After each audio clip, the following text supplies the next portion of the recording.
আচ্ছা বলে তো আমি কিছু খোলা হাওয়া হাসলাম। ভিডিও করতেছি। আচ্ছা, ডেভিড দারে ত্রিপুরা রাজ্যের মাইনরিটি সংখ্যালঘু মুসলমানদের উপর নির্মম অত্যাচারের বিরুদ্ধে উনি যখন কথা কইছে, ওনার বিরুদ্ধে উদয়পুর এসডিএম অফিসে একটা নোটিশ জারি করছে। ইতিমধ্যে আপনারা সবাই দেখছেন বা রাজ্যের সকল জনগণ দেখছেন যে যারা ন্যায়ের পক্ষে কথা কয়, আইনের পক্ষে কথা কয়, সংখ্যালঘু নিরাপত্তার কথা কয়, যারা অন্যায়ের বিরুদ্ধে রুখে দাঁড়ায় তাদের বিরুদ্ধে নোটিশ জারি করে। তো অক্ষণ আমি আসি ডেভিডদার সাথেই আছি। ডেভিডদের মুখের শুনবো একটু উনি কী কয় এই বিষয়ে। আচ্ছা ডেভিডদা, কেমন আছেন বল? আসি কোনো রকম। আচ্ছা, আপনার সংখ্যালঘু মাইনরিটি মুসলমানদের যে পক্ষে কথা কইছেন, বলতে তাদের যে সাংবিধানিক অধিকারের পক্ষে ভারতীয় নাগরিক হিসাবে, এর বিরুদ্ধে তো আপনি দেখলাম একটা নোটিশ দিল। এই প্রসঙ্গে আপনি কি কইতে চান? আচ্ছা, আমি প্রথমত মাইনরিটি মুসলমানদের পক্ষে আমি কথা বলিনি। আমি কথা বলেছি একজন ভারতীয় হয়ে ভারতের নাগরিকদের পক্ষে। আমি মনে করি ভারতের সে যে ধর্মেরই হোক, যে বর্ণেরই হোক, ভারত আর ত্রিপুরা রাজ্যের যে অরিজিনাল নাগরিক। ঠিক আছে, পাকিস্তানি বাংলাদেশ হলে এটা আলাদা, কিন্তু আমার ভারতীয় বিপক্ষে যদি ভারতের আইনের বিরুদ্ধে গিয়ে যদি কেউ অত্যাচার করে, তাহলে সেই অত্যাচারের বিরুদ্ধে কথা বলা সেটা আমার ধর্ম, সেটা আমার প্রথম ধর্ম, সেটা আমার প্রথম কর্তব্য। আর আমি ভারতের সংবিধান মোতাবেক একজন ভারতীয় হয়ে ভারতীয়র পক্ষে যেটা বলার, যেটা করার, সেটাই আমি করেছি। সেটা যদি এখন দণ্ডনীয় অপরাধ হয়, সেটা যদি আমার সেই কথাগুলি বলা বা সেই কাজ করা যদি আমি এখন যদি অপরাধী হই, তাহলে সেই অপরাধী আমি হাজারবার সেই অপরাধ করব, বারবার অপরাধ করব। সুতরাং এই অপরাধী হিসাবে আমি নিজেকে মনে করি না। আমি মনে করি যারা রাজ্য এবং দেশের মধ্যে বিভাজনের রাজনীতি করছে তারাই অপরাধী। আর হ্যাঁ, আমি ত্রিপ্রাসার পক্ষে কথা বলি, ত্রিপ্রাসাদের সমস্যা সমাধানের কথা বলি। সেটা বলি বলে আমি আরেকটা জাতির বিরুদ্ধে, আরেকটা ধর্মের বিরুদ্ধে আমি অত্যাচার করব, সেটা আমাদের মহারাজার নীতি আদর্শ আমাদেরকে সেটা সেই পথটা আমাদের, সেই রাস্তাটা আমাদের দেখায় না। সুতরাং আমি অন্যের বিরুদ্ধে বারবার বলবো, হাজারবার বলবো, এবং সেটা যদি অপরাধী হয় সেই অপরাধ আমি বারবার করব। কিন্তু আমি মাপ চাইব না, আমি কোনো ক্ষমাও প্রার্থনা করব না, এবং সেই 30,000 টাকা যেটা জরিমানার কথা বলেছে বন্ডের, সেই বন্ডেও আমি সাইন করবো না, জরিমানাও দেবো না। পরিষ্কার। আমরা আসতেছি আগামী 19 তারিখ উদয়পুরে ডেভিডদের সাথে, যে আমরা এটা কিন্তু তীব্র প্রতিবাদ করবো। ঠিক আছে, এর মধ্যে আমাদের সেন্টু দেওয়া আছে, এই বিষয়ে কিছু কথা কইব। আচ্ছা সেন্টু দেওয়া, ডেভিডদার একটা নোটিশ দেখছেন আপনারা যে সংখ্যালঘু নিরাপত্তার বিষয়ে কথা বলেন, ওনার বিরুদ্ধে উদয়পুর এসডিএম একটা নোটিশ জারি করছে ওনাকে, যে ওনার বক্তব্যের জন্য রাজ্যে অশান্তির পরিবেশ সৃষ্টি হইতে পারে। এই নিয়ে আসে এই প্রসঙ্গে আপনি কি কইতে চান? অ্যাকচুয়ালি ত্রিপুরা রাজ্যে আমরা যেটা দেখি ইমিডিয়েট, যারা দেশের সংবিধানের পক্ষে কথা বলে, যারা দেশের মানুষের শান্তি সম্প্রীতির পক্ষে কথা বলে, তাদেরকে আইনি নোটিশ পাঠায়। আর যারা দেশের বিরুদ্ধে কথা বলে, এই রাজ্যের শান্তি সম্প্রীতির বিপক্ষে কথা বলে, তারা এইভাবে ঘুরে বেড়ায়।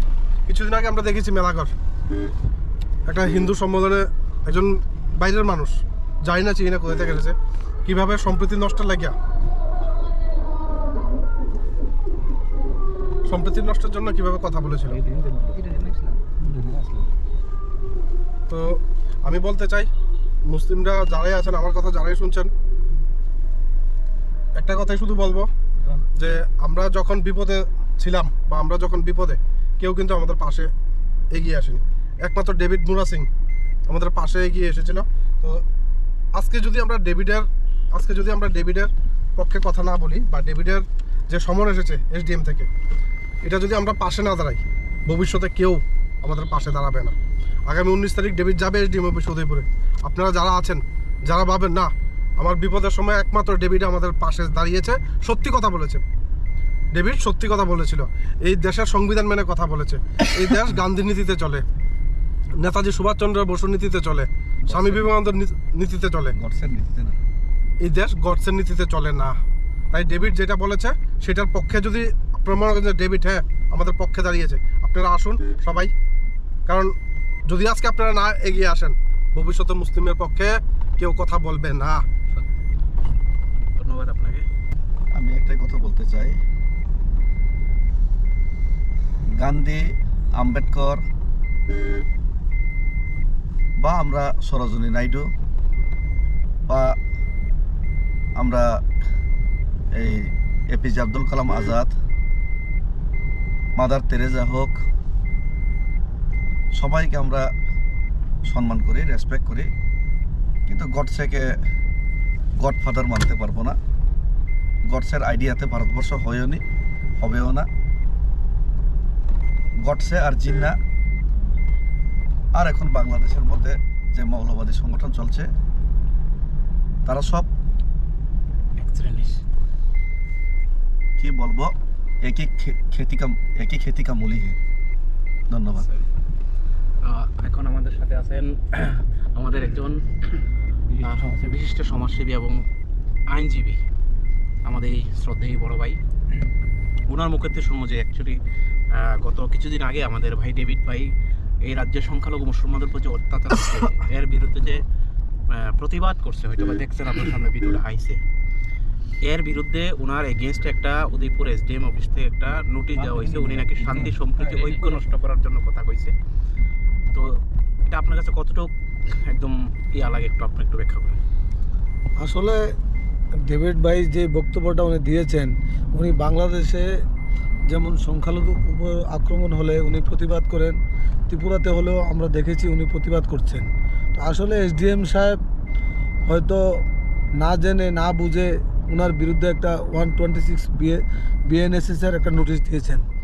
তো 126 বিএনএসএসের অর্থ হলো ডেভিড মুরা সিং উনি যে বক্তব্যটা দিয়েছেন যে এর দ্বারাতে এলাকাতে বা রাজ্যে শান্তি এবং সম্প্রীতি বিনষ্ট হওয়ার যথেষ্ট আশঙ্কা আছে। অর্থাৎ ওনার এগেনস্টে যে অভিযোগটা আনা হয়েছে, এটা হচ্ছে পাবলিক পিস অ্যান্ড ট্র্যাঙ্কুইলিটি বিনষ্ট হবে ডেভিড মুরা সিংয়ের দ্বারাতে। উনি এমন কি বক্তব্য দিয়েছেন যার দ্বারাতে এলাকার শান্তি সম্প্রীতি বিনষ্ট হওয়ার যথেষ্ট সন্দেহ আছে। তো এসডিএম সাহেব, আমার মনে হয় উনি ডেভিড বাবুকে চিনেন না। উনি একজন প্রতিবাদী মানুষ, প্রতিবাদী কণ্ঠ, এই রাজ্যের আওয়াজ। উনি কিছুদিন পূর্বে ত্রিপুরা থেকে গ্রেটার ত্রিপুরানের ডিমান্ড নিয়ে উনি পৈদল যাত্রা করেছেন দিল্লি পর্যন্ত। সারা দেশ উনাকে চিনে। আসলে হয়তো এসডিএম সাহেব ভুল করেছেন, উনাকে একটা নোটিশ দিয়েছেন। তার অর্থ এই যে হয়তো উনি একটা গিদরপক্ষী দিয়েছেন উনাকে, ডেভিড বাবুকে। উনি 30,000 টাকার মুচুলিকা লিখে দিয়েছেন 126 বিএনএসএসের মধ্যে। তো ডেভিড বাবু এটাকে চ্যালেঞ্জ করবেন এসডিএম অফিসে। উনি কোনো অবস্থাতেই এবং কারোর কাছে মাথা নত করে কোথাও উনি ক্ষমাপ্রার্থী হবেন না বা কোনো মুচুলিকা দেবেন না। উনি এটাকে চ্যালেঞ্জ করবেন। উনি প্রথমে বেল নেবেন, তারপরে এটাকে চ্যালেঞ্জ করবেন, তারপরে এসডিএম অফিসে আইনি যা প্রক্রিয়া, ওনার সঙ্গে যে লিগেল টিম আছে, আমিও থাকবো, ওনার যে লিগেল টিম আছে ওনাকে যথেষ্ট সাহায্য করবে। আশা করি ডেভিড বাবুর জন্য এটা 100% জয় হবে, এটা চিন্তার কোনো বিষয় নয়। তাই 19 তারিখ আমরা সবাই আসছি, আপনারাও আসেন। এই অন্যায়ের বিরুদ্ধে সবাই একজোট হয়ে দাঁড়াইতে লাগবে। সবাইকে